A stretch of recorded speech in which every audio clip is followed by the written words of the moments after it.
Good afternoon, everyone. It is December 2nd, 2025, and we are here with another edition of Chart the Markets with our good friends from FEG Token, SmartDefi.com, and of course our exchange partner, BYDFi.com. And if you head over to BYDFi, grab yourself an account and enter this code, capital K, 5, capital Z, the numeral 4, capital T, lowercase p, and that gets you eligible for our new user bonus draws.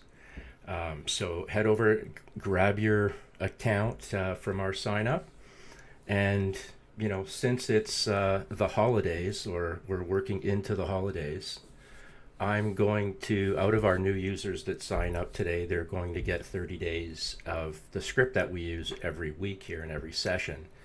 And of course, I'll help you set it up and all that kind of fun stuff. So I'm going to give away 30 days of the script today as well. So those are going to be for new users. And grab yourself an account while you can. And if you do sign up, remember, you're going to have to reach out to me probably on Twitter, or if you're in my Telegram in there, and just make sure you send me your user ID number. That's very important, that I have a way to get a hold of you. Okay, so here we go. Good luck to whoever enters today. We are looking at our Bitcoin chart, daily chart. And do you remember when we left off on Thursday, which was this candle here? Remember what we talked about? We talked about longing into resistance and how you need to be careful doing that. Well, it couldn't have given us a better example of what we were trying to communicate. So what you have here after this big move down is, a handful of candles that are pressing higher. And of course, every time someone sees a few green candles in a row, they get excited. Maybe this is the bottom, and so on and so forth. Right? But we know, based on using this metric, the T line and the 5 EMA, that it tells us the market's been in a downtrend. This is the first real buy signal that we've had, right, in this big move down. And we talked last week about the caution that you have to use. Even though you have a buy signal here on the daily, you have to be cautious, because that's the first attempt at the 20, really, and the 500 MA, which is this pink level, since you broke it. And when you have those first attempts, they have higher probabilities of failure. And we talked about what would happen if this turned out to be a failed breakout, right? So you have your slight move higher, you come to resistance, you fail, you start to roll over, and what happens? You take out the previous wave's low, right? And that's kind of what we've, not quite, but that's kind of what we've done here. Does this mean that you're out of the woods because you've got a big green candle today? No, it doesn't. First off, the day's not over. There's like just under 7 hours of trading left, and that could be a lifetime in this world, right? But when we look at our chart, we haven't produced a buy signal yet, which could happen at any time on this daily chart. But when we're evaluating a chart, we have to look at it from the context of three choices: up, down, and sideways. So in doing that, if we're going to look at the upside opportunity, what would be our next kind of target that we'd have to breach through in order to start to move up in a meaningful way? It would be this level here, which is the 500 SMA. All these are SMAs with the exception of the T line and the 5 EMA. These are EMAs. So this is what we have to break through up in here. So we still have this as resistance. Now, if you break through it, if we look to the right, you see what? This big volume gap, right? And this is one of the benefits of using the volume profile that actually comes within the script too. This gap here is telling you that there's almost no volume in there, and it's very light anyways, as you can see by this density being laid out in gray. So if you can get up into this gap, there's not a lot there to hold it from moving up. And this is the lower value range of the volume profile. So that's obviously a level of relevance because price has been there before, and it will be inclined to go there again, right? Because current price is attracted to past. What was happening here is that current price was being attracted to past price. That's what it was doing. But it doesn't mean that it blows through it each and every time it hits it. This move up, current price will also look for past price. And this is how we set targets. And again, we can look at targets on different time frames because everything we do is fractal. And I just want to kind of layer on a little bit more context here quickly. And that's the 200 MA in red and the 50. So if you break through, just like to the downside, right? When we broke levels, we found the next level down and so on and so forth. There's first attempt failure, resistance, resistance, resistance. Break through the 500, you're going to look for, lo and behold, the 50 SMA is hanging around the that lower value range. So that would certainly become a target. But this would also be the first attempt at touching it on the daily since you broke it, and those first attempts have higher probabilities of failing. Now, how do we gauge, like this was a pretty big, like these big skis here, you got the impulse down and the impulse up, those equal bottoms. But what do we do to try and get an idea of when something was really going to take off? It was down here, excuse me. Like this is why we love the 4-hour chart. That's a bottom. Let me get rid of this 1 second.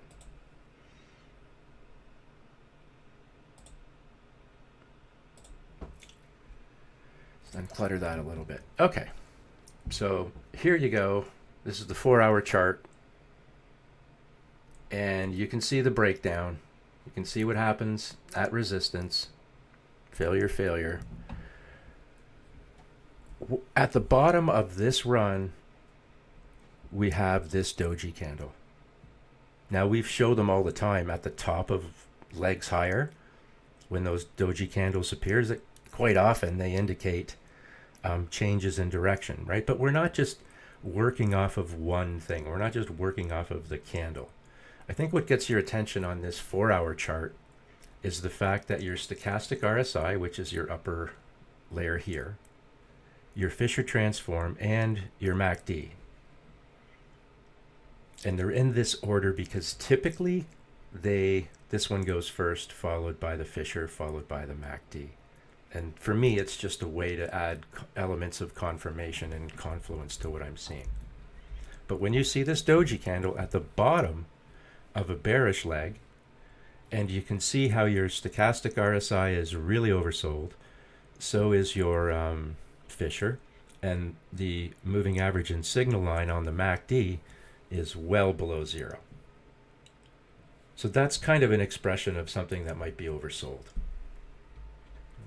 And you finally start to get some sort of a move higher. This took, so this is the bottom, right? Doji candle, wick down, lays out the lower value range here for us. That's the bottom of this kind of leg or wave, however you want to characterize it. But look how long it actually took for the market to sort itself out on whether or not it really did want to move higher. This is basically the insurance that you pay when we're using our script and we're following it to the letter. This is the insurance you're paying to be on the right side of a trade. Right? Sometimes we want to pick up what we think is a bottom, and it appears that way for 1 and 2 candles, then hits the T line and then rolls over. We've seen that a million times, right? And what we're seeing here is after it's all been played out. But that's a long time. It's like a couple days in here. And that's just an idea of how long these things take to sort themselves out, and why you have to be patient wherever you can. And you can see here, once you get your buy signal, price starts walking up these levels, another indication of what? Did you see a breach here? Nope. Right. Any pullback was going to be a first touch. You hit the first touch, and because first touches have a higher probability of bouncing, what do? They bounced. Rinse, repeat. What we're waiting for on the daily, so this is how you get into these trades on the daily with really good entries. You find them on the 4-hour. What you're waiting for on the daily is for this to print a buy signal. And when it does, what do you have to pay attention to as the trader? You have to pay attention to these levels of resistance. And I find that sometimes you almost have to retrain your brain. You're so used to seeing them from the other direction that now resistance is a different kind of phenomenon. So just use caution, even though this is a big green candle, use caution longing into resistance. Is this a trade? Of course it is. Right? But just understand what's above you from a technical perspective. Right? But eventually, when it does break, these levels will become your targets. And because everything is fractal, what does that look like on the weekly chart? We're missing one thing. There we go. So,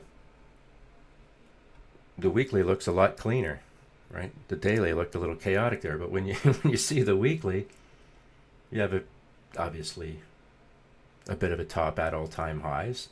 And when you're trading above all of your support, you have to understand that at some point you're going to come back and test those levels of support. And not all the time do they bounce. And I'm actually not going to apologize for spending time trying to get you to look at the downside risk, because I think a lot of you just want to look at the upside potential. Everything is a long.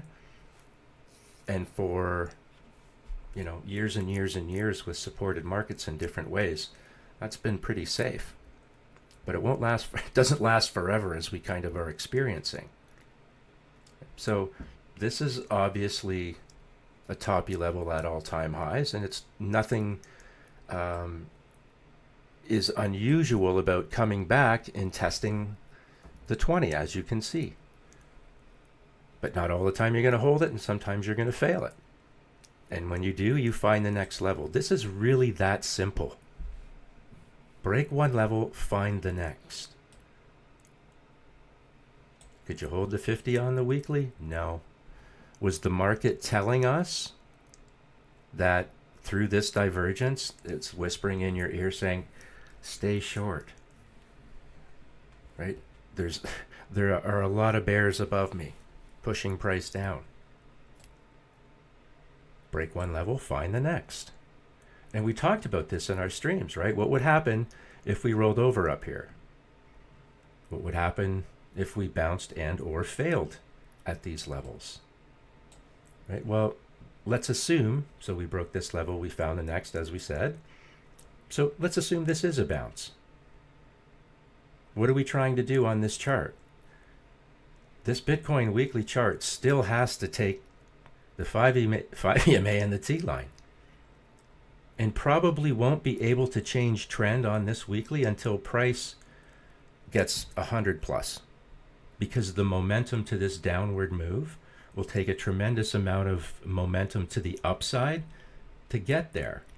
And when price gets there, and there's still divergence like this between these two levels, then I probably go short again. Right? And again, this would be the first touch on the weekly. And context is important here when we're talking about time frames. Right? A weekly time frame, as you know, in these kind of pullbacks, feels like years. Right? Especially when you have no idea or understanding of where price may go and why it's doing that, as far as how it's performing on the chart. The other stuff is bullshit, doesn't matter anyways. So you have to get to these levels on the weekly. So That's a big hill to climb, right? That's a big hill to climb. So there's lots of work to do. Still, it's not an impossible feat or anything like that, but just understand there's still a lot of work to do before you can get there. And if we stretch out this Bitcoin chart again, and I know we're spending a lot of time on Bitcoin, but hopefully it's worth it. If this turns out to be, we saw the failed breakout on the daily, right? Hit the 500 and the 20 and then rolled over. Right? Let's just say, for example, that you get 2 or 3 weekly candles that are green, but don't break our metric for trend, and it starts to roll over, and typically they take out the previous wave's low. Well, that gets us back to the 100 again for a second test, or even a third test. And every time you do that, you risk failing again. Now remember, this volume profile is telling us this is light trading. There's not a lot of density here. This is where all the volume is. You fall off these shelves into this gap, this is how you find the 200 MA on the weekly. And as all I've done, or we've done, is just boxed in this range. Kind of makes sense? Nobody wants to talk. Like, so for example, if, someone said to me, well, or I was talking to somebody where it's like, there's a possibility that it's going to want to test the 200. If this is just the first leg down, a retracement higher on the weekly, but it's part of a larger trend to the downside, well then, here we go. But they're like, well, what number is that? And I'm like, oh, it's like just, 55, 60 by the time and price come together. And they're like, what? You're out of your mind. Just because that level, the 200, is at a certain number that you don't want to hear, doesn't mean that it can't happen. Let's just ask these guys.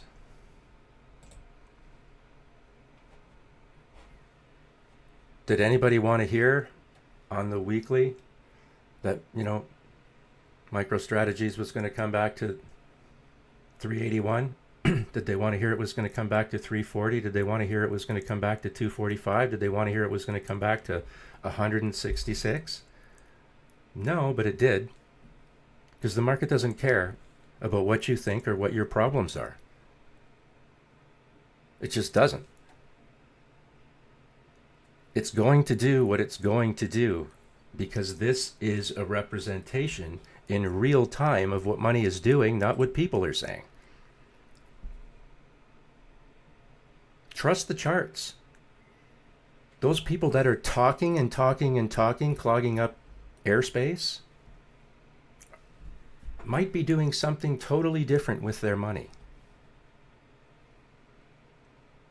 This is the language of the market. If you believe that math is a language, and this, what we're doing with technicals, is a derivative of mathematics, well then, this is a language, and it's up to us just to interpret what it's telling us.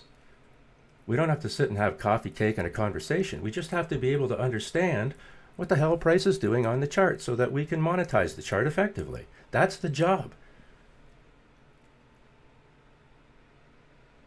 It's not to fall in love with some guy that owns a lot of Bitcoin and has a lot to say, because they're going to bunker hunt that dude. You watch what happens. They're coming for him. You think they want that guy to be the mouthpiece of crypto? No. And at the end of the day, it's going to be the one with the most money wins. And it's not him. But that's a whole other thing. This is oil. Does everybody want to believe that oil's going to $100? Yeah. Does this chart look like it was going to $100 while everyone was telling us that's the case? No. It was going in another direction. The only thing that matters is what's on the chart. Right? That's it. All the other stuff is just talk. Right? Just talk. And, you know, you guys have the opportunity to learn this language at what I'm assuming is a relatively young age for many of you, but it doesn't matter. You can do this at any time. Teenagers can learn this. Everybody can. Just takes a little bit of time, a little bit of dedication. Understanding a handful of basic rules, and then just layering them on top of one another. That's it. Right, let's look at XRP. Daily chart of XRP. And I took off the volume profile, didn't I? There we go.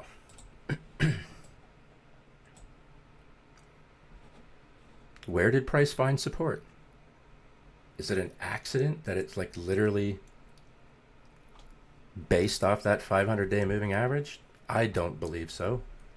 That's one of the metrics that I'm going to use on this daily chart to help me determine whether or not we're changing trend or we're going to get at least a retracement higher. These are support levels. It's as simple or as complicated as that. Look where all this started. Right? You don't believe that price can revisit? Right? Boom. Was this a bullish move higher? Of course it was. Was it unreasonable to come back and find the 20 MA? No, of course not. Here you came back and got support from the 50 and the 20. Price continues to move higher. It's just, everything is just a matter of levels. And we can break down those levels just on various time frames, right? Here we'll use the weekly chart to kind of smooth it all out.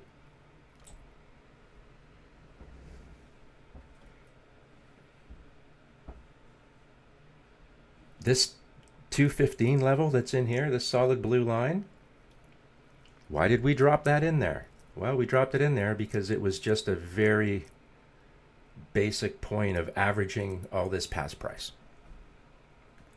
Because ultimately we knew that current price was going to come back and find past price. And what you're hoping for if you're long, because you understand the more past price you have where you find support, the higher probability that you'll find it again. What do we have to do on this weekly chart? No different than Bitcoin, right? You got to take the 5 and you have to take the T line. And candles like this or this, that test and fail and test and then fail, don't help. Today's been a big day for pretty much everything, but when I look at the weekly chart, we haven't even tested the 5 EMA yet. And regardless of the time frame we'd be looking at, that's not bullish. Right? You have to be able to take those levels. Maybe what happens is that you do a little base for a bit and hook up. But look at all this stuff above you. That's all resistance now. So we've fallen through the ice on the weekly chart. Fallen through the ice on the weekly chart. And now we got to fight to get above the ice again. And this 20-day moving average on the weekly is coming down on us like a hammer. So it's going to be fun to see how price reacts to these levels. But the methodology and how we analyze the chart is no different. The 20 was the bulk of the resistance here on XRP on the daily. Right? Test fail, test fail, test fail, test fail, test fail. You finally roll over.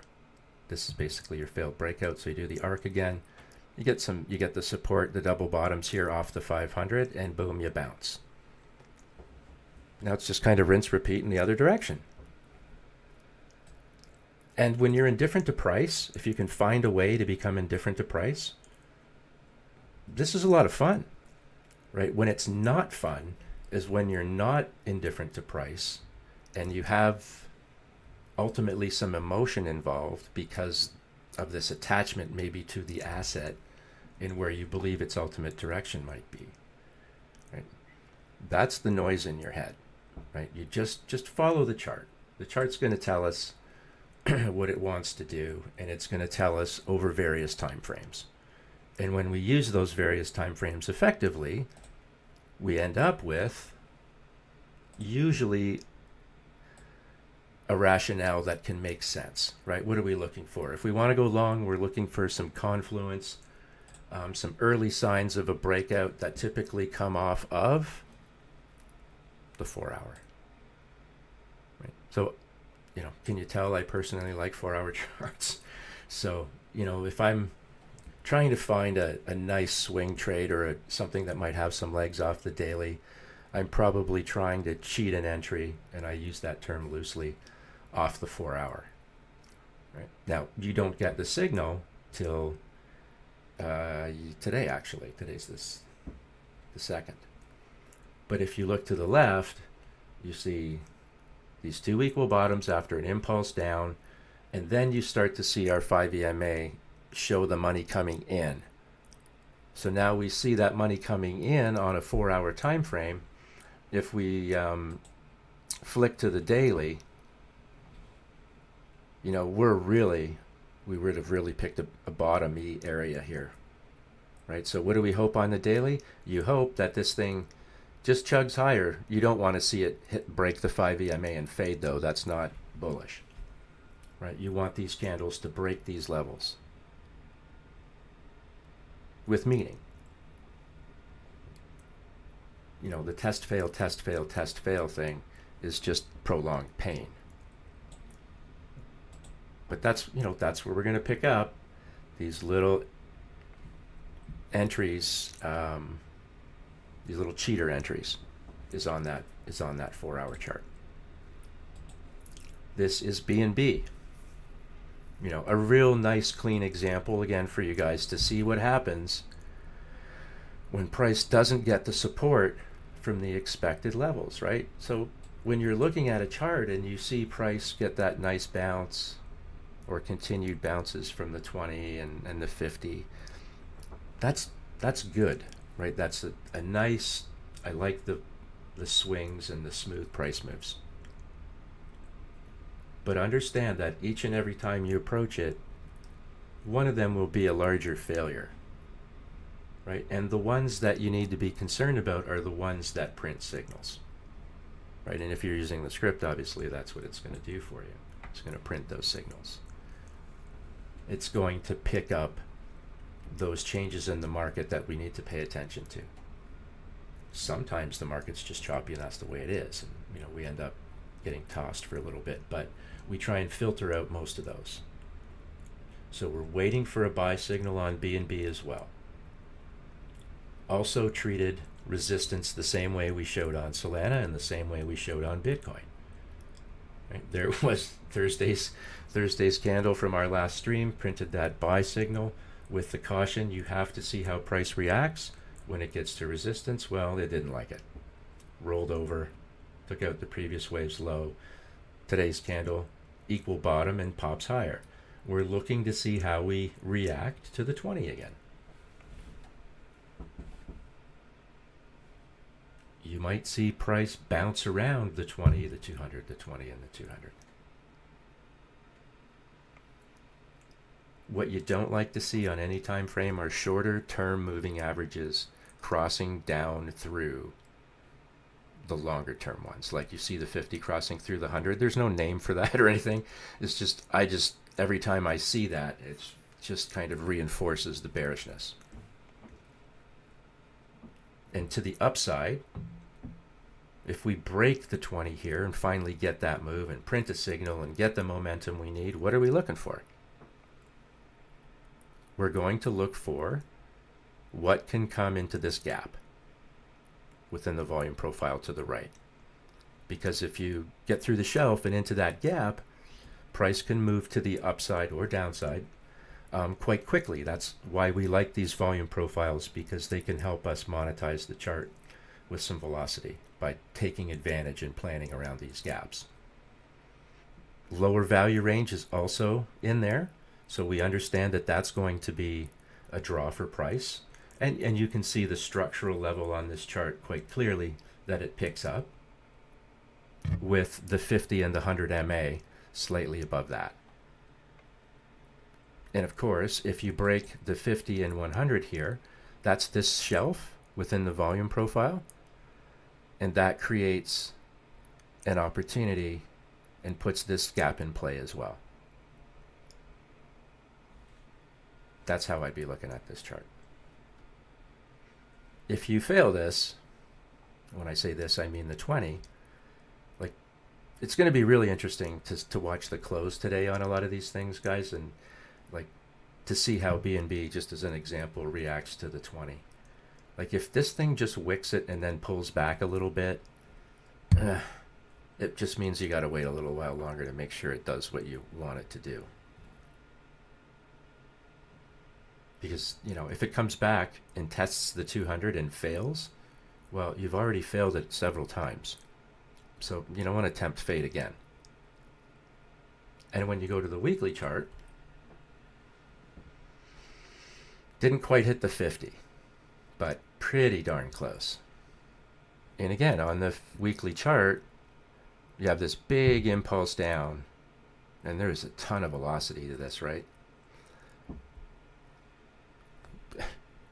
Great day today, but hey, we haven't even tested the 5 EMA or the T line, and then you can see the 20 here that you'd have to break. So there's still, again, a lot of work to do. Like, we're not out of the woods yet on crypto. And if we really want to freak ourselves out, thank you, Rico, who I think is still in here. Yes, sir. Yeah. Just before we came on, he's like, go to the monthly, go to the monthly. So here we are. This is Bitcoin's monthly, and this is the first sell signal that's been printed since the first week of April 23. All of this bullishness has finally kind of come to an end, at least for now. So here we're printing, and isn't it ironic that, you know, the last few time frames we've looked at, we've kind of seen these signals showing up, in some cases right at resistance, and what happens? Well, here's one showing up at support. Right. So this monthly candle had enough velocity. These two candles have enough velocity to pull the 5 EMA down through the T line and then trigger off some of our other mechanisms that print these signals. This one happens to be printed right at support. Now, if you weren't already short from up here, right, like, you'd have to see these wicks, and this is why we use multiple time frames, because we want to be able to see what's happening to price at all these different levels. And believe me, these monthly charts and even the weekly charts, they get lost on a lot of people. They very rarely will even look at some of them. But we can tell a lot from this monthly chart, right? So start with your monthly, flip the page, go to the weekly, flip the page, go to the daily, and so on and so on. It's like when you present a budget to the client, the first thing they do is flip to the back page, right, to see how much it's going to cost. Start with the back page. Start with the monthly. And then work your way back. And you'll see what the trend is, and is it, you know, evolving and expanding, or, you know, is it breaking down, even temporarily? This is the first touch of the 20-day moving average. And here we have these two equal bottoms, which is kind of interesting, right? They often can lead to, you know, a recovery to the upside. So we have the bottoms and we have the support level, but we don't have the price action yet. So interesting on the monthly to see what's going on here. What's the upside opportunity? You're going to want to break and test these levels at 99.9, right? In and around there, 99.5. So on the monthly, a retracement higher, to 99 might feel like a breakout on a shorter time frame. You could just simply hit this level, fail, and roll over, and then end up with that failed breakout situation again. So this is kind of an interesting place for us right now. Not just on the monthly, because again, this is the first one it's printed in a long time, so we're going to pay attention. There's a trade to the upside, yes. If it materializes, is there a lot of downside risk? Absolutely. Right? Current price will revisit past price, so it gets sketchy. You know how on the weekly you had the 200 that could work its way in here? Well, on the monthly it's the 50. Sounds like a lot, and kind of is, but at the same time, it is what it is. Price will do everything that you think is impossible and then some, and do it faster than you ever thought. So if you're on the wrong side of this trade, like if you were on the wrong side of this weekly chart, just get out. Like there's no hope to have any kind of sustainable ROI in here unless you're short. If you're short in this, get out, because again, the trend is higher. You can't fight that. You're going to blow your brains out. Right? Literally catching falling knives, like if you're trying to long this. Just allow the ebb and flow of the market to take place. Let the market come to you. Break one level, find the next. Break one level, find the next. Do I have confirmation of trend? Yes. And, don't get in your own way. Right? A lot of us can get in our own way a lot. A lot. So just don't fight it. If you're on the wrong side of something, don't hang around to see if the spirits are going to change your outcome. Chances are they're not. Right? If you're on the wrong side, just get out. Don't fight it, and get on the right side. And again, the problem for many that are experiencing this is simply because of the amount of leverage that's being used. Right? I know this because you tell me. So if you drop that down, you're going to have a better opportunity to manage that trade.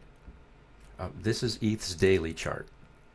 And let me just condense this a little bit here. So we talk about volume gaps. Right? This is one big volume gap. And if you're long, again, you want to hope that you can have some continuation and some confluence with this move higher that started on the shorter time frames to trigger itself on this daily chart. Now, although there's work to do, right, the risk reward is pretty good, right? Like if you can break through the 20 and the 500 MA and start working your way towards the 50 and the 200, yes, that's your death cross for those that are looking. I know you're saying it. But if you can do that, you're going to be in real good shape, right? You really will. Because you're going to pick away at these levels within this volume gap.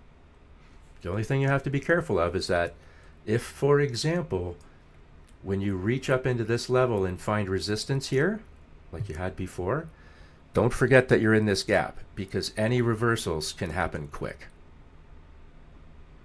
Just like the move higher could happen quick. When you get failures within those gaps, look out, right? And that's why you want to run tight stops. Like, I basically stopped myself out on a Solana trade earlier. Why? Because I pretty much caught a bottom of the big move higher, and as it was riding up, like I show you guys, we'll just kind of let it let it do its thing. When it started to get a little bit ridiculous, of course, I didn't want to give anything away, so I just kept moving my stop up, knowing that there was going to be a chance that that would happen. Right? And it did, but I don't care, because it was a heck of a trade. Right? I was on the right side of the trade, and I just had to let it ride. If I was on the wrong side of that trade, there would be no point in waiting to see what would happen next. Maybe that next candle will reverse and then the short will materialize. No. If you're on the wrong side, get the heck out. Why fight the odds? Put them in your favor. If you can get a nice breakout to the upside from this level, look where it came from, back in here. These candles tagged all of this in here. Just like we showed you on the MSTR chart. Same. This, to the upside, there's a lot of potential here. But I just want to caution everybody that, if you get into one of these moves that starts to challenge the 50 and the 200, that's likely where you're going to start to see the resistance. Just be aware that if the things roll over on you, they could roll over quick. That's the caution. I'd rather, again, spend more time showing you the downside risk so that you don't step in something. That was, when I was younger, that was what I was famous for. If there was something on the chart to step in, I would find it. Because I didn't see it. I wasn't looking for it. I was only looking, for the 400-yard meter in left field. Like, I didn't see all that other stuff. Now I focus on that. Tend not to step in things as often, and probably put the ball in play more often than I hit home runs, and that's okay. Right? The runners will come if you're in the right place at the right time, and that's what we're trying to do here. Right? Give you the opportunity to be at the right place at the right time. Give you the opportunity to enter a trade on a daily chart that ends up running and ultimately takes out the previous highs. That actually is the home run. Right? But you get there by not stepping in a whole bunch of stuff. If this is a runner, we got you in at the right time. Back it up, you'll find a 4-hour entry right in here. Where does it come from? Look. The lower value range was basically your bottom. So here's your second, on the 4-hour, here's your second touch of that level.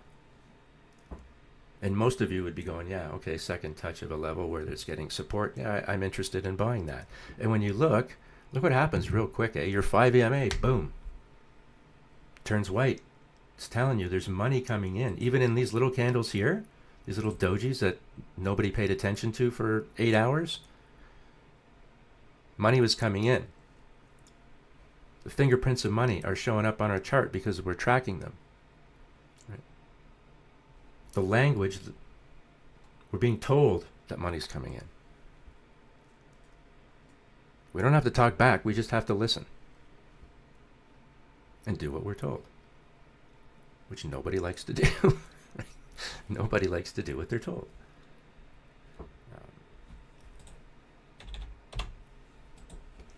Let's look at Lily. 4-hour chart, might as well. There we go.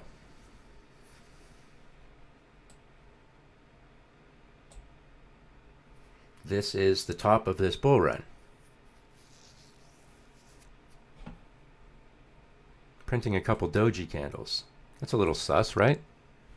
So that gets your attention.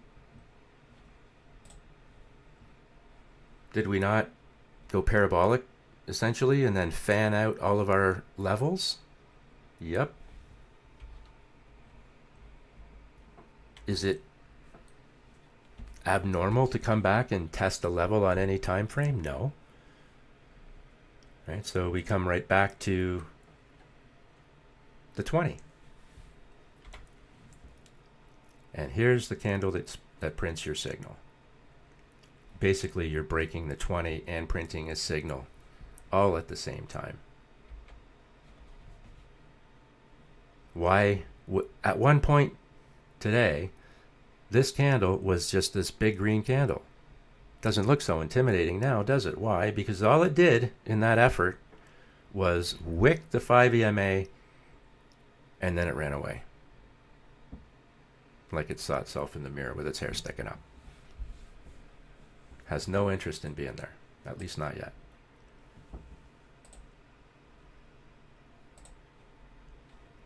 The volume profile is a little scary on this chart. This is Lilly, by the way, the pharmaceutical company. Breaking the 20 on the 4 hour, printing a sell signal. Are those bearish signals? Is that your takeaway, or is it bullish? Bearish or bullish? It's obviously bearish. Breaking one level,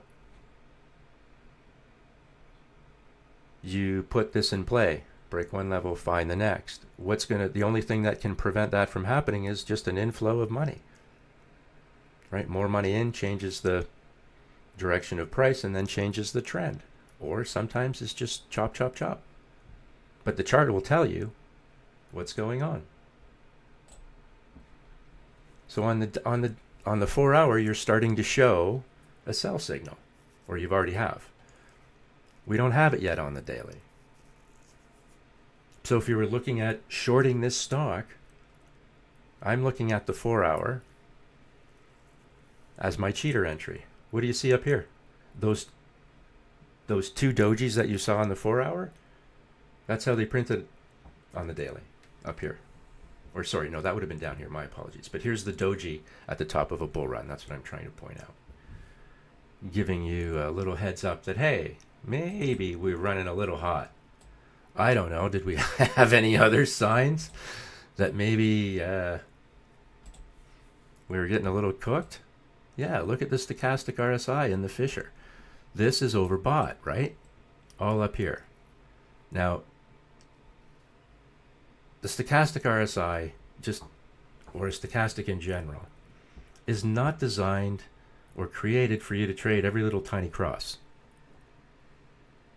It can stay elevated above these levels, like mine set up for 80 and 20, because I like the extreme areas, right, as you know. So you can trend up here for the longest period of time. And as all this is telling you is the buyers haven't left yet. They're sticking around. But when you see this doji up here, and then all of a sudden on that same candle, let's just back this up, you start to see your stochastic RSI roll over. Same with your Fisher. Now we know the Fisher doesn't change very often because it uses a Gaussian channel. It filters out noise. We like filters. And it's usually the one that goes second, so that's why they're in this order, like I had said before. And you can see them both just arcing over, creating all that divergence between the two levels, which is telling us there's momentum in what we see. Now, this daily candle obviously is not closed, over 3 hours left on it. Is it looking in all likelihood for the 20? If it doesn't, if it doesn't get that influx of money, yeah, probably. And if it comes back to the 20, it's the first touch, so you want to see, is it going to bounce? Right? Is it going to get support from that level and bounce? That's the higher probability, but it's no assertion that that's exactly what's going to happen. We have to understand that. Right? So you can come back to the 20 on Lilly on knowing that you're in super light trading. This is why the volume profile is really useful. Right? Here's the density of trading.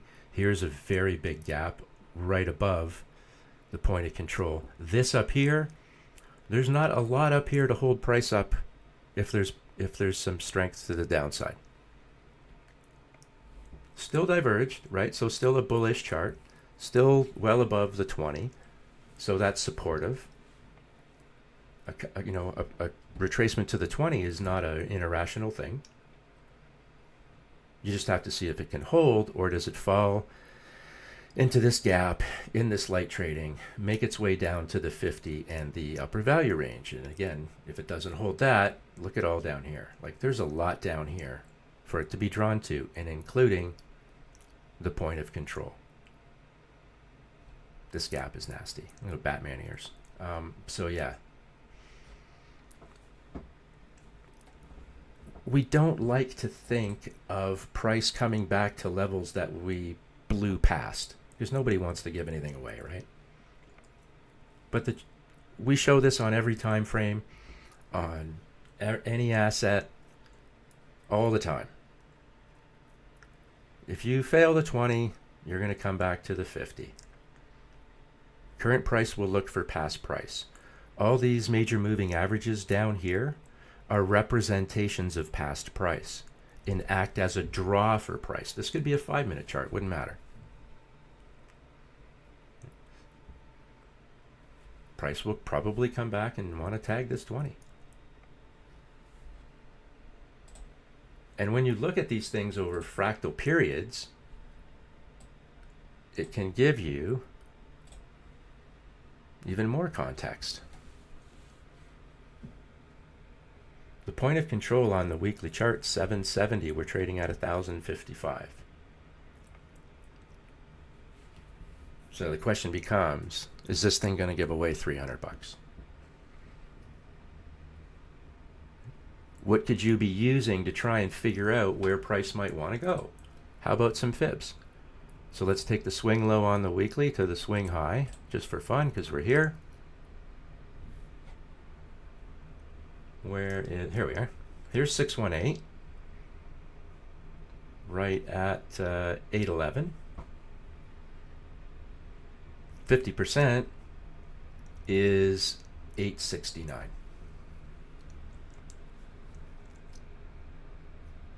Is that unreasonable to come back to the 20-day moving average on a weekly chart? I don't think so. Couldn't go higher? Sure. Is it still bullish? Yeah.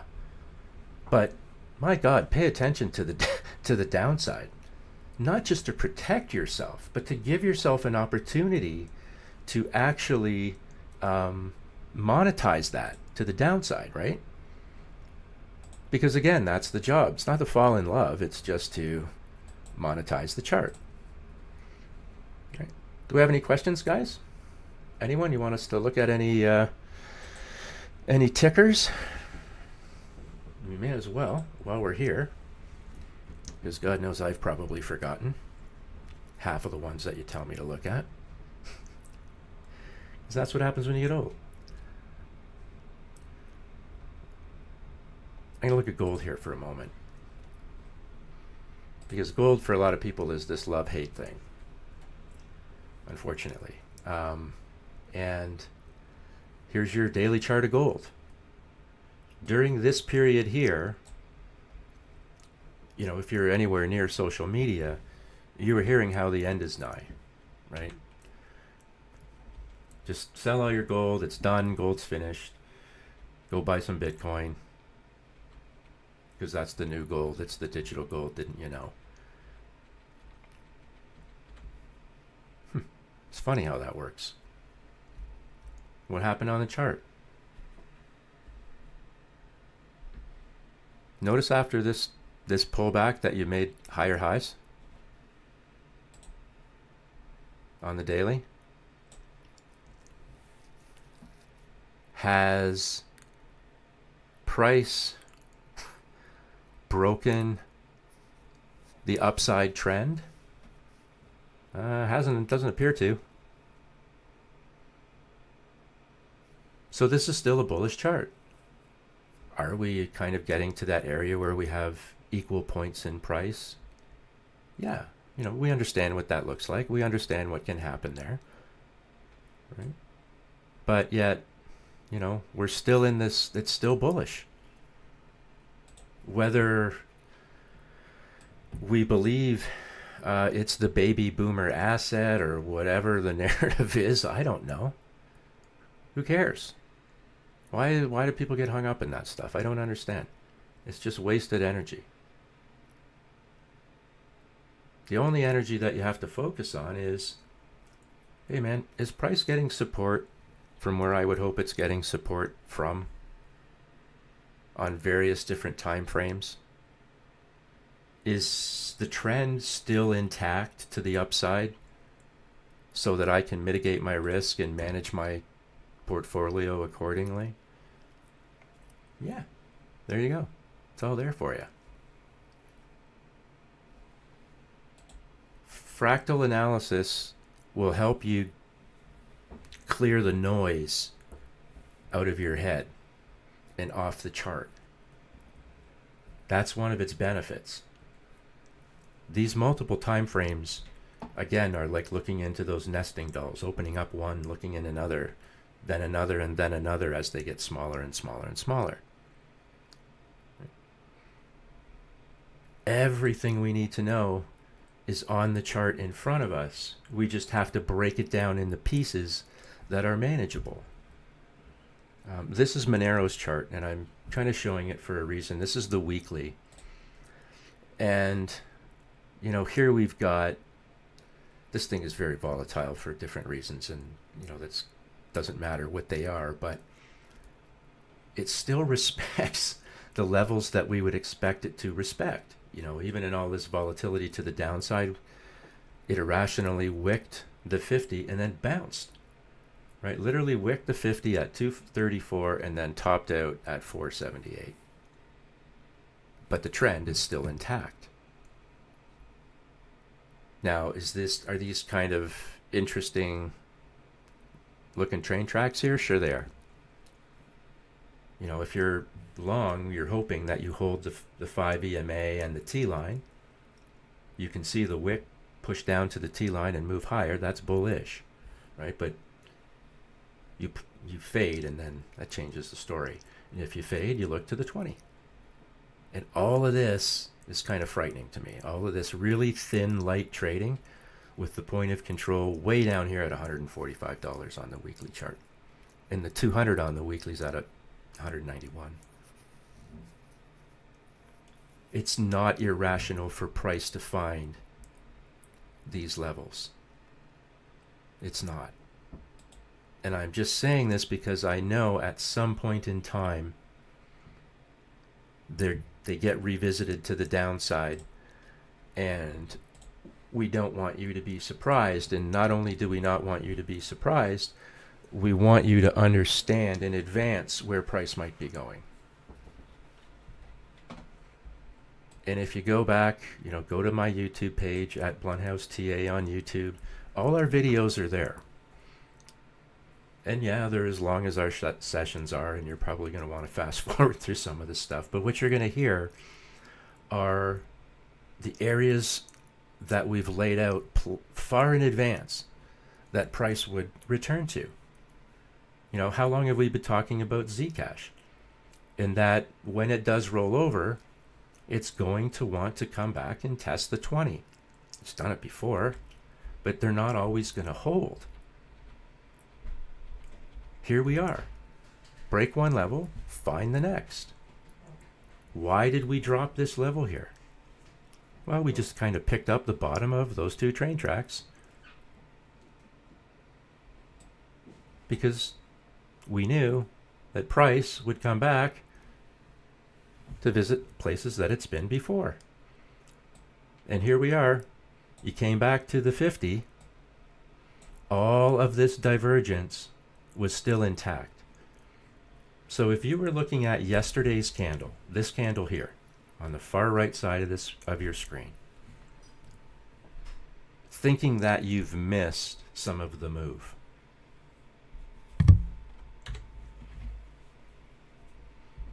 now today you're going, damn it, there was still more down there. I wish I would have known.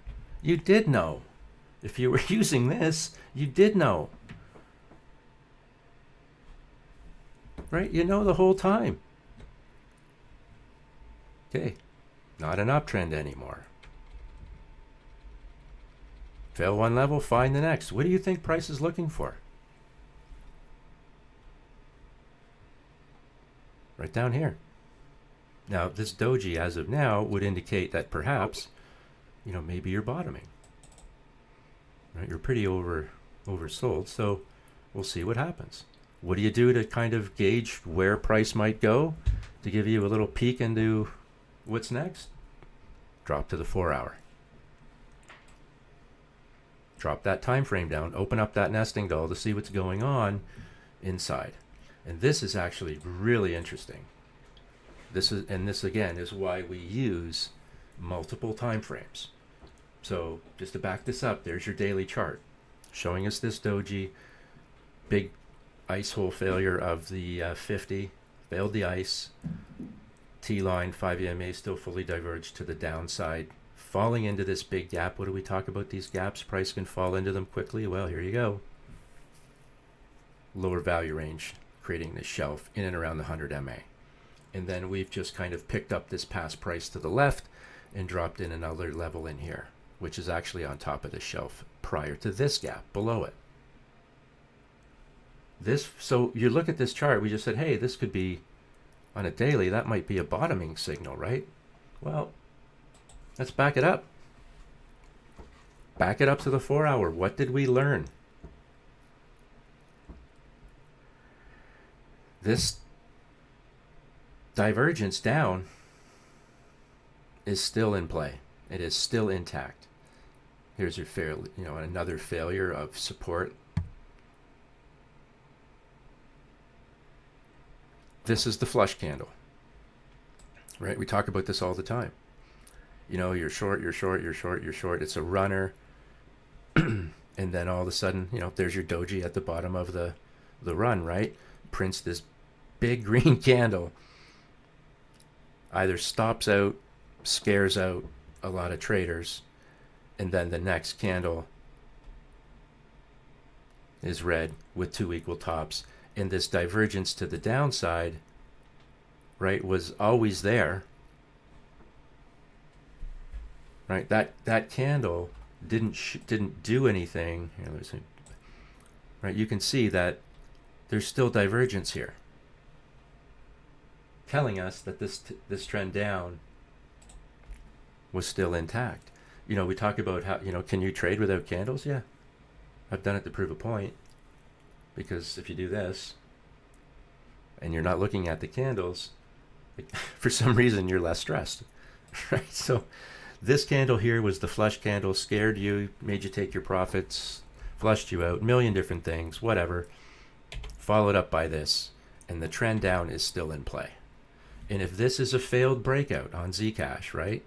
So here's your failed breakout. You come down, take out the previous wave's low. Well, then that puts the 500 MA in play on the 4 hour at 302. And where is 302 on the daily? I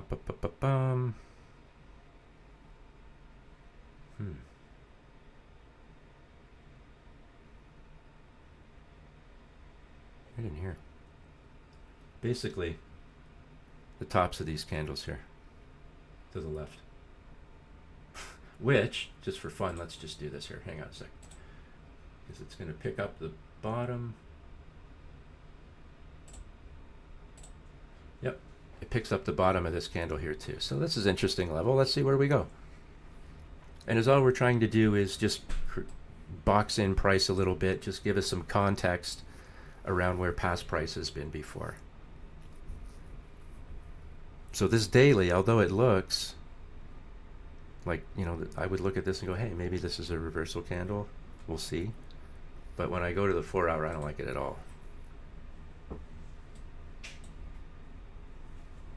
Not at all.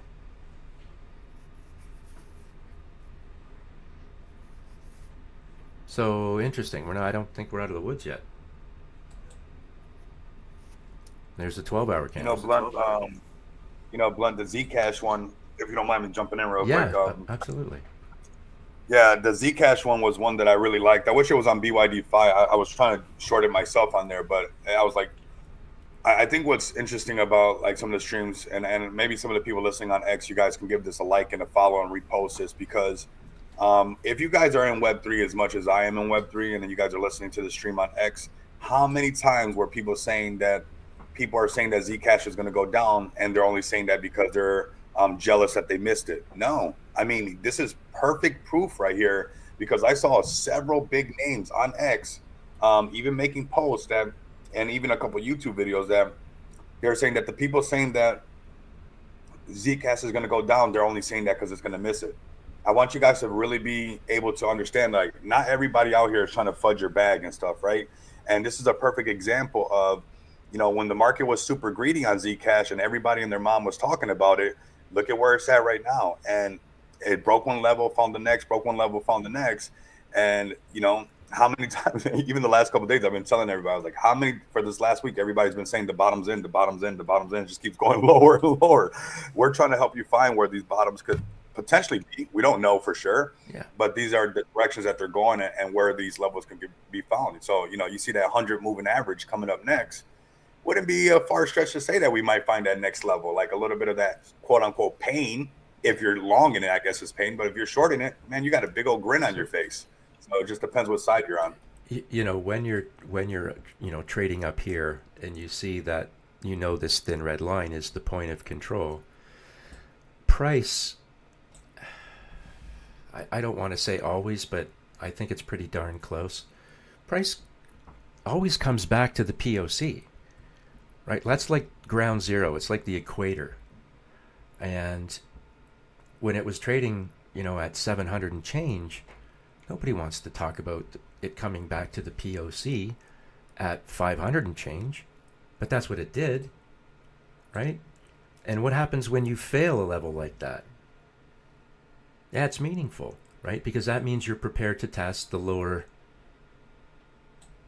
ranges, right? And you know that anytime you see this thin red line as part of the volume profile, make the assumption that what's above and below it is either a significant gap like you see here or a ledge, right? That's kind of like a slide, because this is the average, the thin red line, right? It's averaging the most dense places for volume, picking it up in here. So you kind of know that you start to fail it, and you can see how many days it was trying to hang on, but there was no hope, right? So here's your sideways stuff, right? Impulse down, sideways, sideways. Are you doing any? Is this divergence still down? Yes, yes, yes. Nothing's changed, right? Everything that you needed to know was right in front of you. This is the insurance at the top and or the bottom, and everything else is yours. I don't think that's unreasonable, right? Not at all. What's this look like on the weekly chart? Here's the 20, right? If everything's fractal, meaning what we see on one time frame we can see on another, the rules and rationale still apply. So we're failing one level, looking for the next level.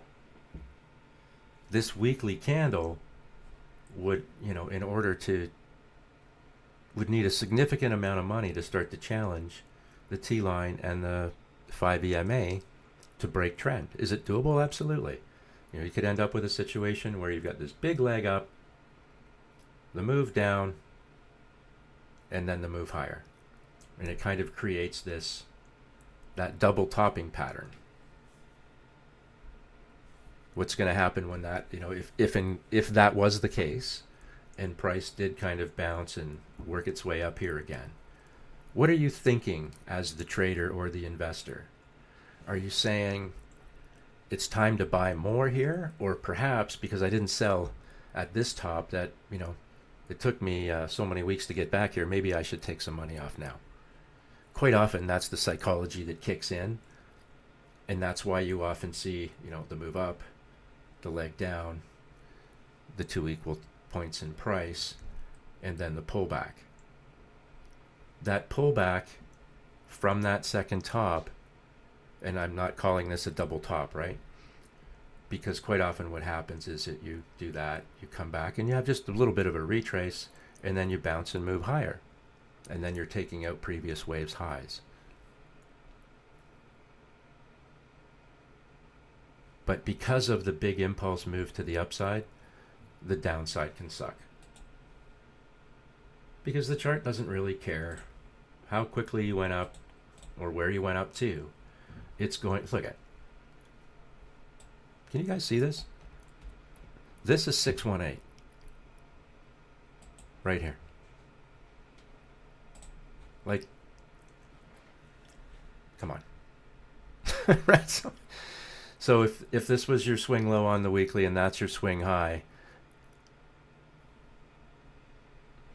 could you use 618 as a target to the downside? Absolutely, right? Fibs, fractals, and filters. That's how these are the three pillars of what we're doing. Fibs, fractals, and filters. And here you are with your fibs on this, from this explosion to the top. There's your 618 retracement, literally to the freaking penny. Does it mean that the downside is over? No, not necessarily. Right? There's obviously still several days in this week, 5.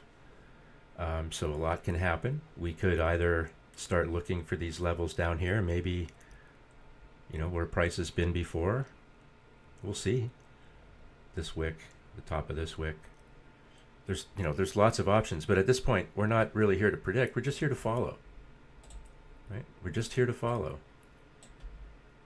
Now, this is going to look ridiculous. Where's the point of control on Zcash? Well, it's way down here at $29. And I'm not suggesting it's going to find that. And keep in mind that your volume profile is dynamic, so it's always changing. Like sometimes you'll see on the smaller time frames that you'll see the upper value range, the POC, lower value range move around a little bit. That's normal. And it does the same on the longer time frames. It's just less noticeable. But on the weekly, it's way down here. But I think it's fair to look for the 20. Right? Price and time will find a way to come together at some point. And when they do, price can either bounce, chatter, or move south. And do we have a measure or a metric that we can use on any time frame? I'm exaggerating to make a point, but yeah, we do. And it's all we have to do is listen to the chart.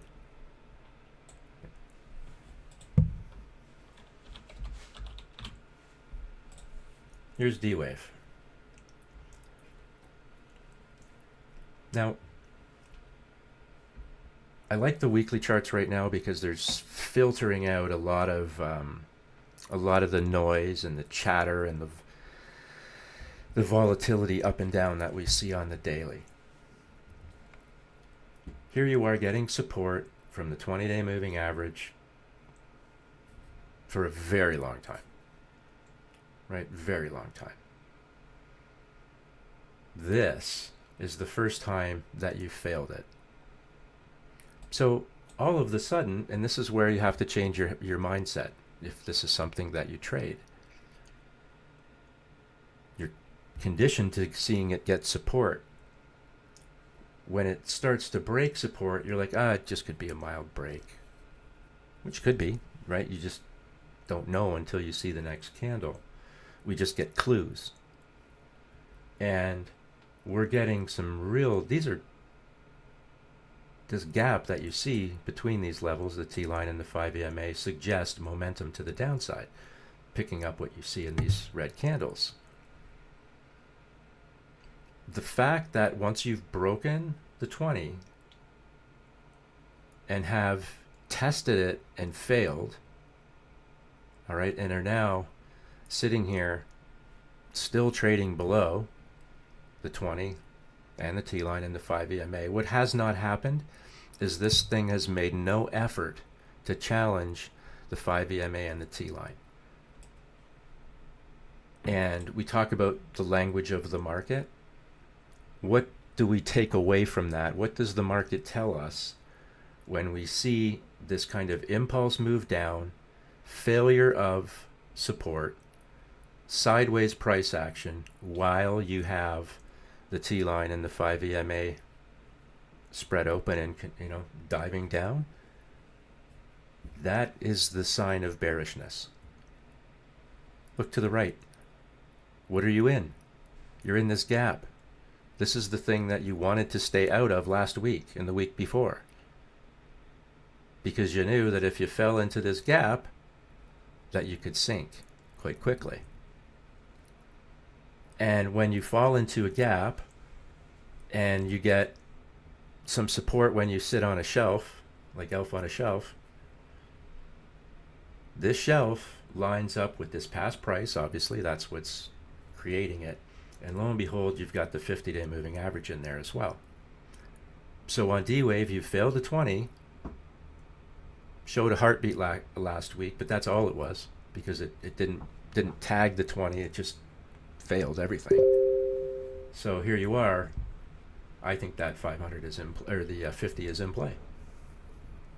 Broken one level, inclined to find the next. It's going to look for, just like on MSTR that we showed, where it came back and did what?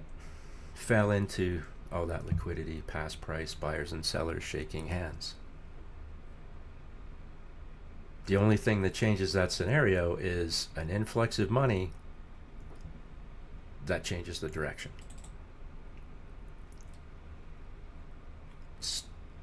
I don't see it yet. Not yet, anyways.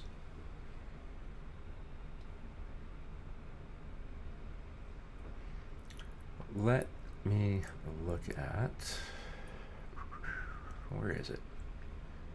There we go, Tesla.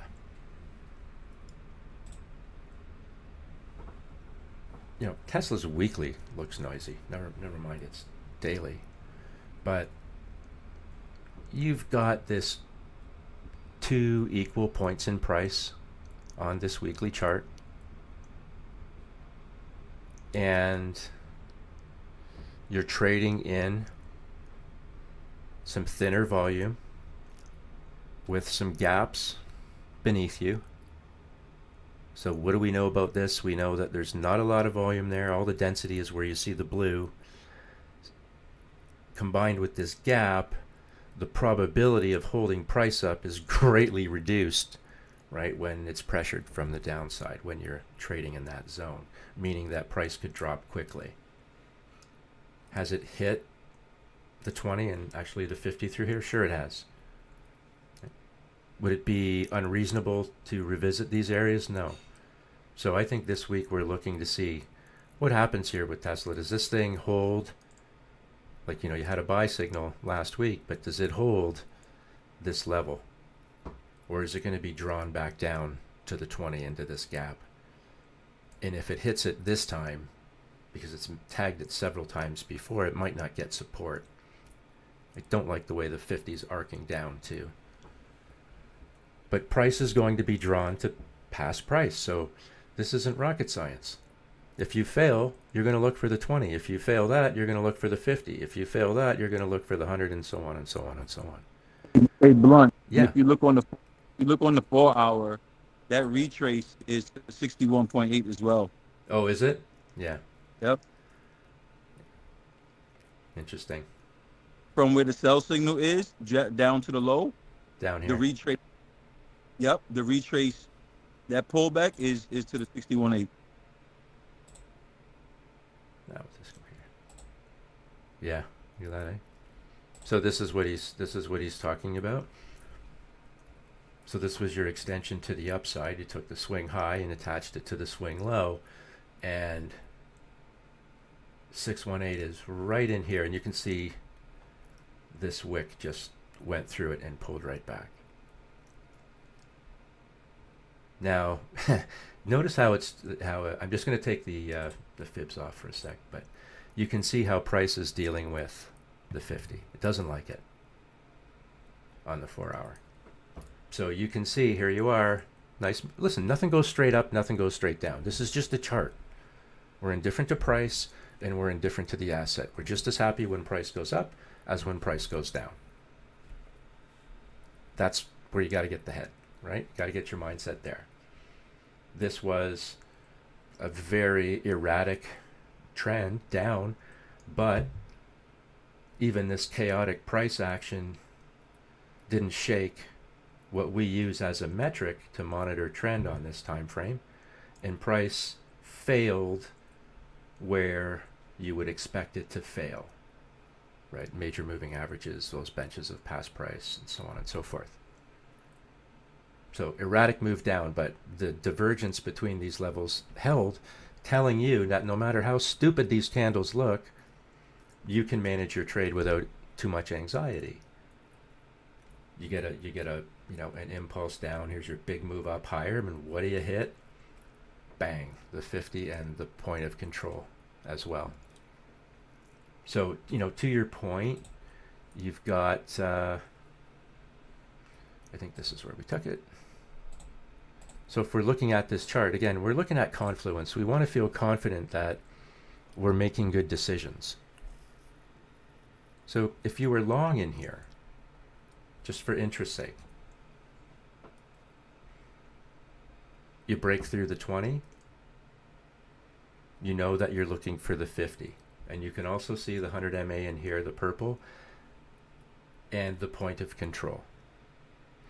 If you were going to find resistance, it's going to be in this situation. Doesn't matter the time frames. It could be a weekly chart, right? That 50 is a likely place where you're going to find resistance.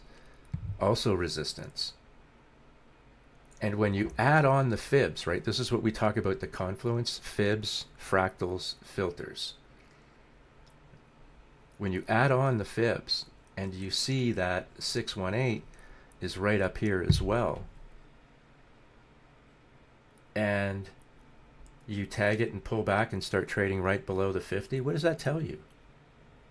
Is that bullish or bearish? All of that, to me, is a bearish takeaway on this time frame. Now, do I have a short signal here yet? No. But I have obvious resistance, like it does not like the 50 on this time frame. Doesn't want anything to do with the 100 MA. You can see the wicks that test it and the POC, and obviously the fibs like we talked about. So it did its 618 retracement. So now it's just a question of what happens next. Do you fail and look for the 20?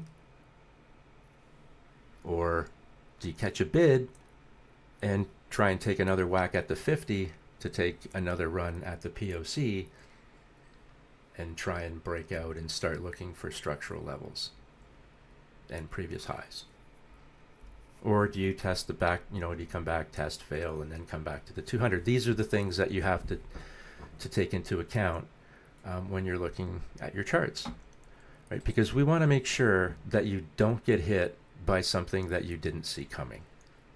And the only way to do that, in my opinion, and one of the most effective ways anyways, is to use multiple time frame analysis to get there.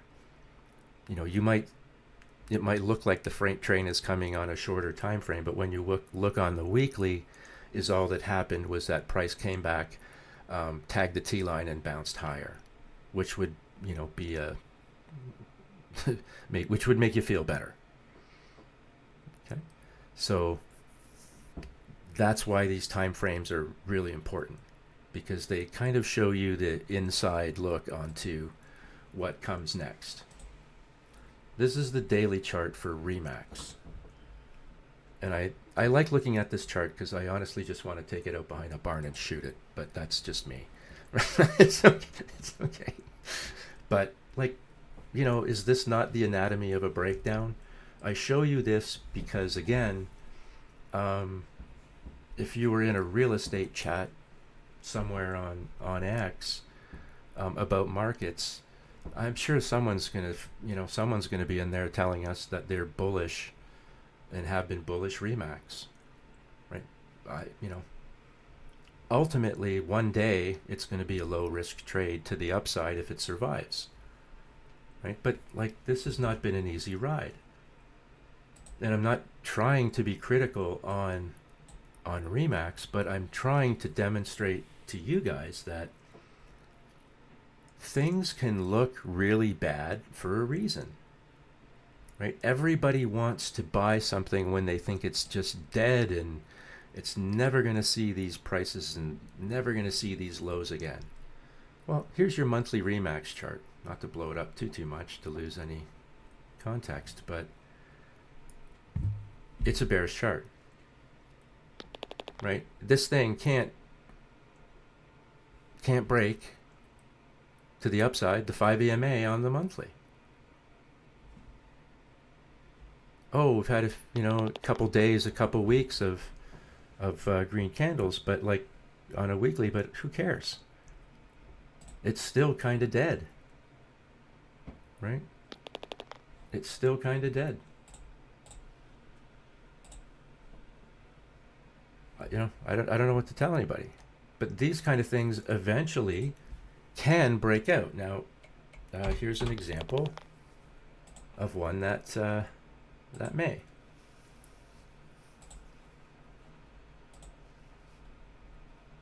This is one of those ones that's just been beaten up and beaten up and beaten up. But, it found itself a bottom and broke out. And it's kind of maybe considered one of those old economy stocks. But yet here it is, and it's performing no differently than Bitcoin, than Nvidia, than anything else. Right? It's just getting support and moving higher, retracing, getting support and moving higher.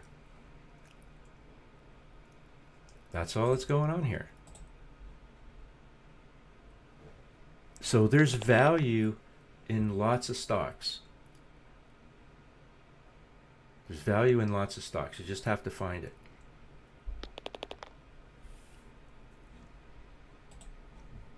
Let's look at it on a weekly.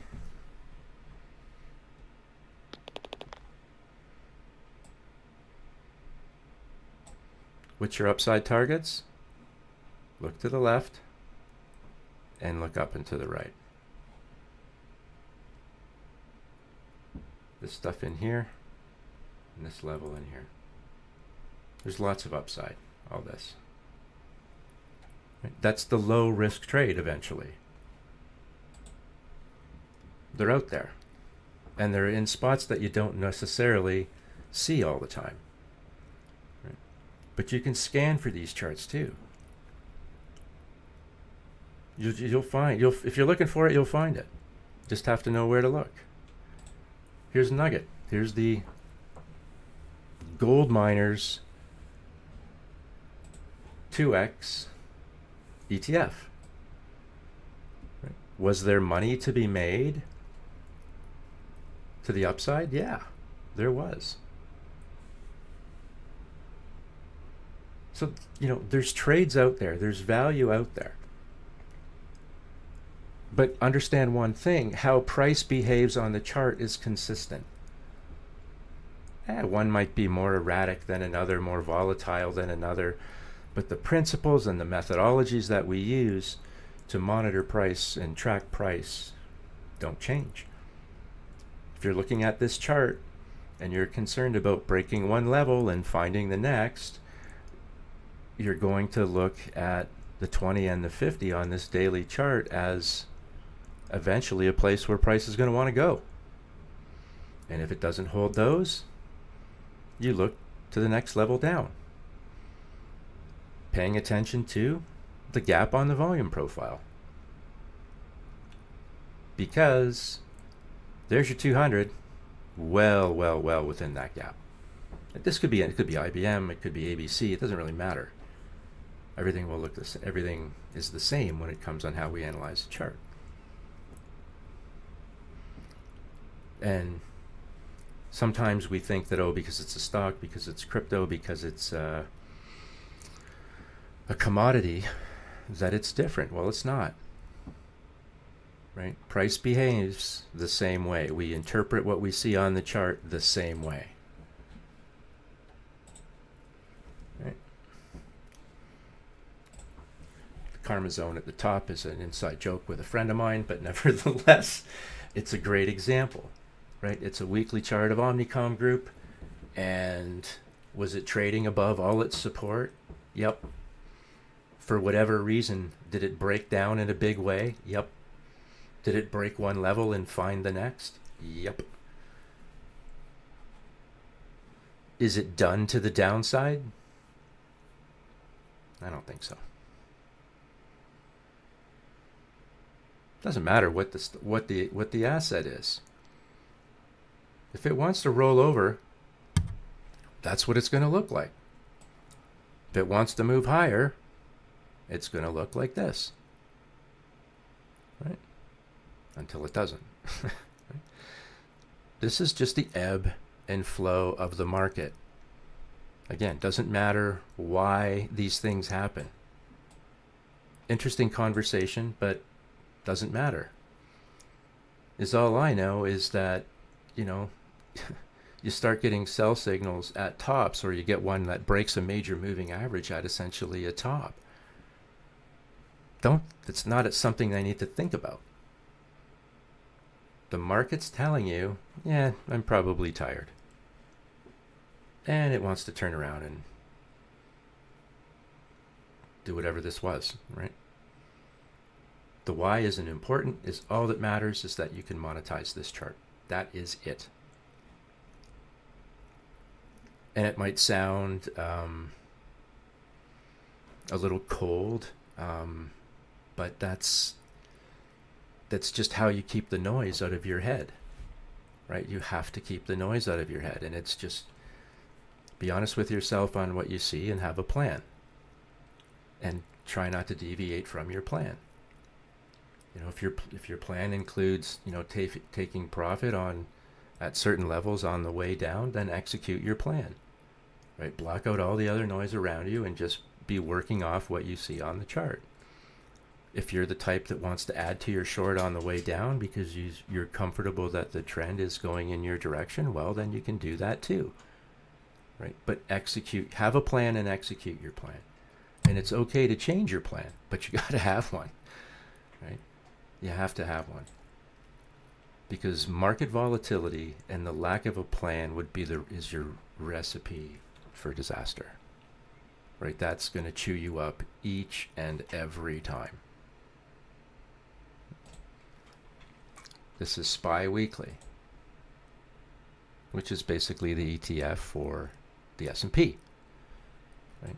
Now, does this thing look like it's been like a house on fire, just going nowhere but up, getting support from every possible place you could expect it to get? Yeah.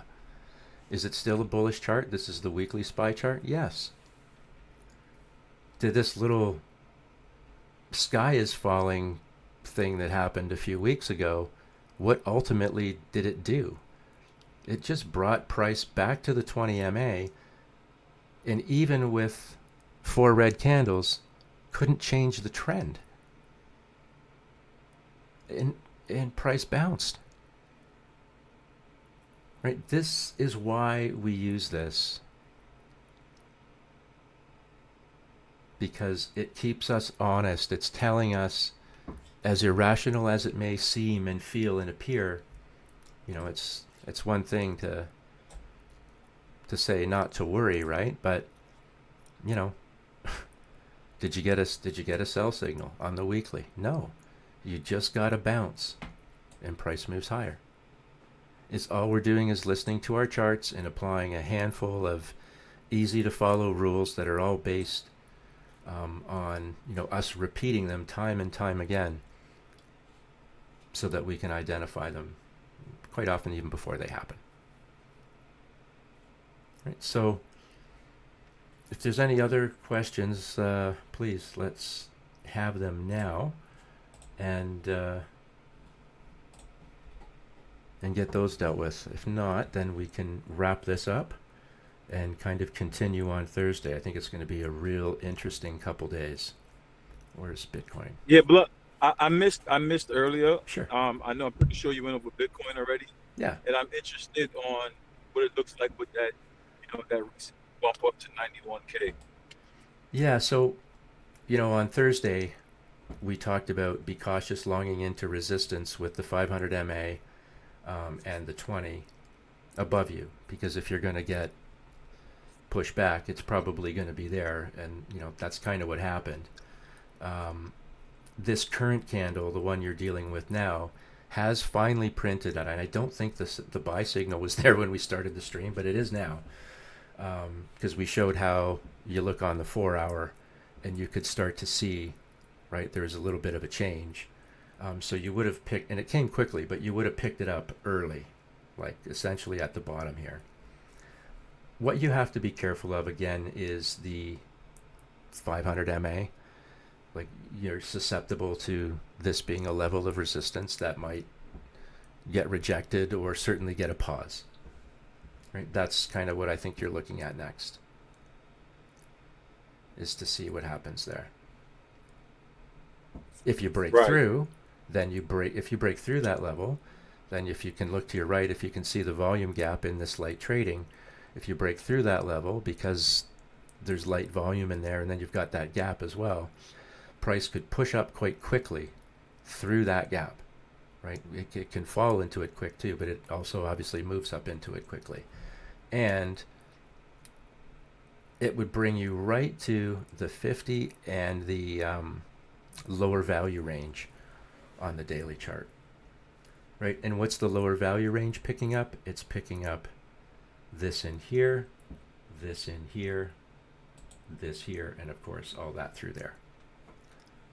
So that becomes your target to the upside, just with the understanding that, you know, every time, so this would kind of be the first touch of the 500, so it would be susceptible to a pause or, you know, a rejection of some sort before it breaks through. All of these, because they're now resistance, you have to treat them like, you know, you have to be aware that you could get rejected. And again, the warning is that if you move up and you do tag these levels, let's use the 50 as an example and the lower value range here, because that would be a strong point. But if you were to get rejection there, and as you kind of pull back a little bit, fall into this gap, you could roll over with some velocity as well, right? So these are the things that you just want to be conscious of. The downside risk, you know, failing these levels and rolling over, this one particularly because of the gap, or, you know, breaking these levels and just continuing to push to the upside. You have to know the downside risk. And I was just saying that, you know, I was famous for stepping in stuff, right? And if I could step on something on the chart, I would find it. And the problem is that I wasn't looking for the risk. I was only looking for the opportunity early on, right? So I had to, you know, I changed my mindset and the way that I approach my analysis, paying attention to the risk first. And as a result, I think I make better long trades because I'm less likely to have stepped in something. So, you know, Bitcoin on makes a lot of sense. It does, right? Yeah, everybody. Once we've done it, we've all been there. We know what I'm talking about, right? The weekly chart on Bitcoin, and again, this will be a little bit of a recap. Like, we haven't challenged the 5 EMA or the T line yet, which we know that we have to do, like in here, right, to break trend and move higher, like this. But we haven't done that yet. So is this going, let's look at the daily just as a recap. So, you know, you have these moves down and then these retracements higher and then these moves down and then these three retracements higher, these three candles, and then a move down and a retracement higher, move down, retracement higher. Are we looking at a move down, a retracement higher, and then the rollover on the weekly? Just see what I'm saying? So this is kind of, we're at a juncture where we're going to be able to determine if what we're seeing on this daily chart is going to be for real based on how it reacts when it gets up here. If we end up with like 3 green candles that, you know, maybe one wicks the T line and then pulls back, well, that's not good, right? That kind of sets up the failed breakout. And then you come back and retest these levels. And that retest won't be as accommodating, I don't think, as the first test. So that's kind of, you know, the downside risk here on the weekly. You know, we could just have 3 weeks or 2 weeks of positive price action, but not do anything to change trend, right? Just test those levels and then fade like we've seen before. And then you've got just wave 1 on a weekly, right? Or your first wave down, however you want it. Doesn't really matter, but it's your first trend wave down. Slight retracement higher, next wave down. And eventually you're going to come back and time and price will come together and they will find the 200. Whether it's down here between 58 and 65 or whether it's at 70 or something else, it's going to find it. it's going to find it. Just because they're longer time frames, they seem less likely, but the 200 MA on any time frame is something that you should expect to see. So that's kind of where we're at with Bitcoin. We're getting some good price action today. It's got a lot of people really excited, and rightfully so, right? It's a good day, but I'm just saying on the chart, this is your reality. On the weekly, you got to break these levels, and it's the weekly that's going to be a trend driven, right? It's all trading light volume up there. All that is light volume on the weekly. Yeah. So, Yeah, these are the volume candles. Sometimes they can be useful, but bottom line And is, you got those MAs above curling down. Like that's yes, never a good sign. Yes, That's you gotta which two are those that's crossing over? right here. So Yeah. that's the T line and the 5 EMA that have pushed through the 50 MA. So Yeah, I'm never a fan of those. yeah, so this is an ice hole failure, as David Elliott used to say. When you break the fifth, that's why my 50 is that light blue color, because it's supposed to represent ice. So you break through the ice, and that's a problem. And it's a challenge to get above the ice again. Right. Yeah. Right. I don't see this. I think this is definitely just a little pullback before we see more blood in the water. Yeah. Yeah, it's a green day, and if you're a trader, that's it's probably been a good day for you if you're on the right side of things. But I mean, just be aware of what's around you. That's all. Right? You can find something like this is the 15-minute Bitcoin chart. Right? Like, don't we love it when all of these major moving averages tangle together, right? And then they break out. Like, there's trades all over the place just on this chart alone. This is kind of consolidation in here, right? Trading above all your major moving averages on the 15-minute, and then bang, rolls over. Did price care on the 15-minute chart when it broke, the 500 here, or the 200, whatever one you want to pick? Did it give a rat's ass that there was nothing down here? No, it just dumped, right? Because there's nothing there. Like, when you're trading on the south side, like when you've been trading, on the north side of all your major moving averages, and then you roll over like this, those averages are not beneath you, they're above you. So there's nothing there to give you any kind of support. So what do? You look to the left of the chart to see where you can find some support, and you'll find it in here. Right now, if we can probably tighten up this time frame, it'll show them a little more clearly.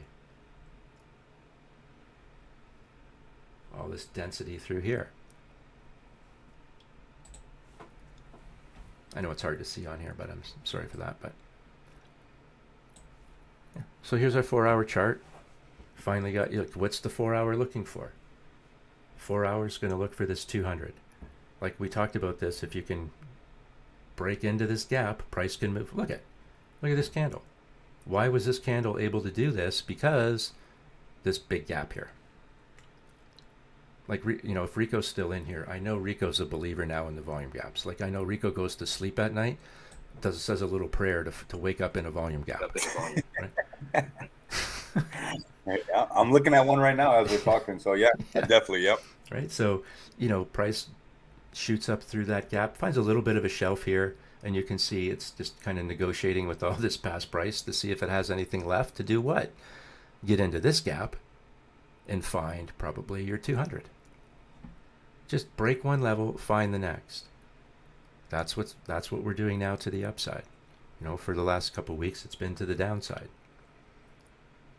And that may reoccur again, like we just talked, but I'm saying right now on this time frame, you can see, I had a nice big impulse down. There's no long trade here, right? If you're on the wrong side of this, you can see there's no hope. Just get the heck out. Here you can see big impulse down.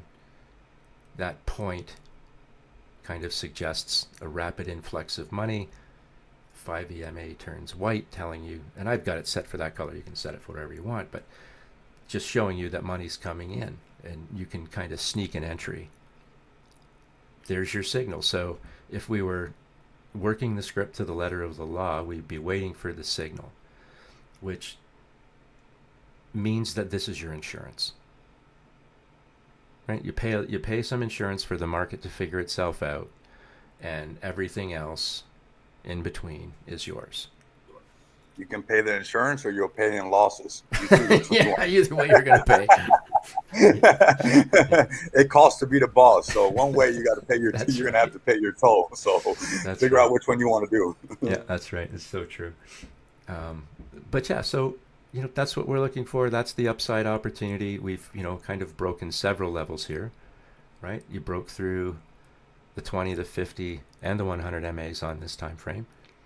So that's meaningful, and that's bullish. So you just keep going level by level. I think I've tweeted about this, but I really do think that Bitcoin is a trade of levels. Right? It really is. And I've felt that for a long time. It's just a trade of levels.